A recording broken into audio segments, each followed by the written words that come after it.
Welcome to this week's Q&A.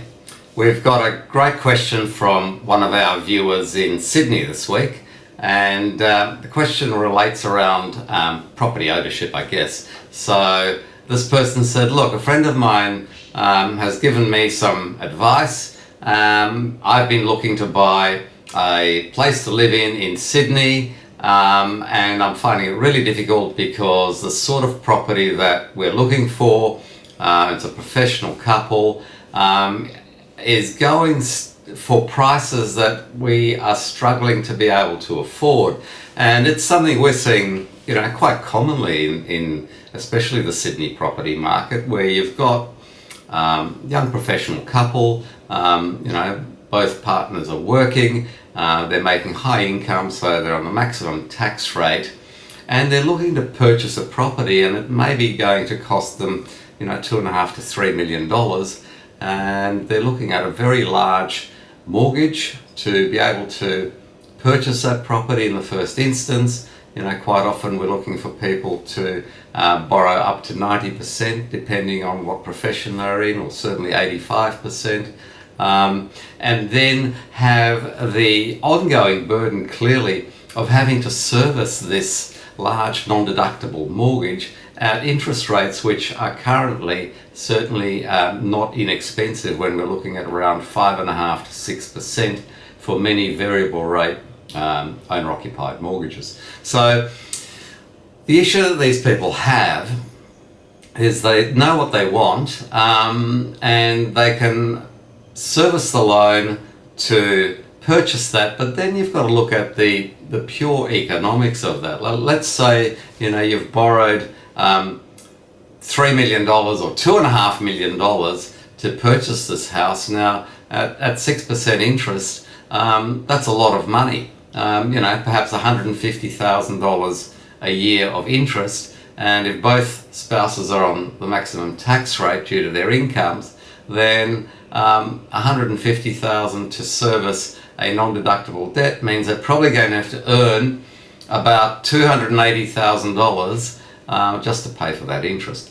Now that's obviously perhaps not the sharpest way or the most efficient way to get ahead in life and build your financial asset base in a meaningful way, if you're going to spend most of your income on simply servicing the interest on the loan in the house that you're living in. So what are the alternatives? And this person said to me, look, I've been told that perhaps I should be buying investment properties and obtaining tax deductions for the interest on those loans and getting my rental return there, and then pay rent for the property that we want to live in.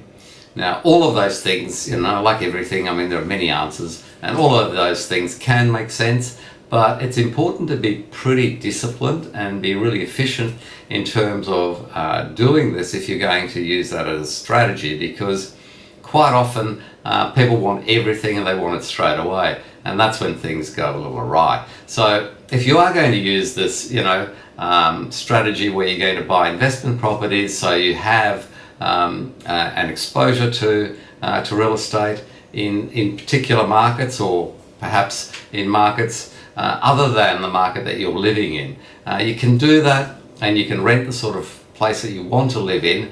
Currently, obviously, rentals are expensive also, so it's important to look at what you're prepared to give up or sacrifice in terms of getting ahead.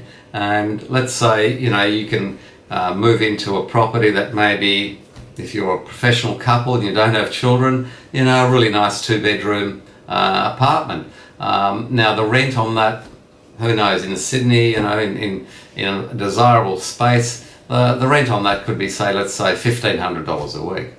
And then go out and purchase other investment properties that build your asset base, so that you can get ahead in the medium term and look to buy the property, which may be a landed property, a house, some years down the track. And if you do that correctly, you can utilize a strategy very effectively. You just have to be careful that you don't, I suppose, squander your upside by renting a place that is commensurately expensive, I suppose, on an after-tax basis to the money you'd be saving utilizing this investment strategy. So everybody's different, and it's important clearly to look at everyone's personal financial situation to get an idea of what may or may not be best for them. But it's something that people can do, and I think it comes back down to common sense. So, you know, the other way of doing things is buy a property now that you're happy with for a few years that is cheaper than this perhaps dream home for now that you want to buy for, say, $3 million, but only spend half that, $1.5 million. That's another way of looking at how to get ahead in a situation such as exists in Australia, where, you know, tax efficiency is really important. So it's one of the areas that we encounter very often, and everyone's situation is somewhat different. So if you find yourself in this position, or you find this of interest because you'd like to delve into it further, then please subscribe to our YouTube channel and click like, and by all means reach out, you know, email us or phone us, and we can get somebody to contact you, have a look at your particular situation and see if this may be a strategy that you could employ. I'm Andrew Unterweger, and I'll see you at next week's Q&A.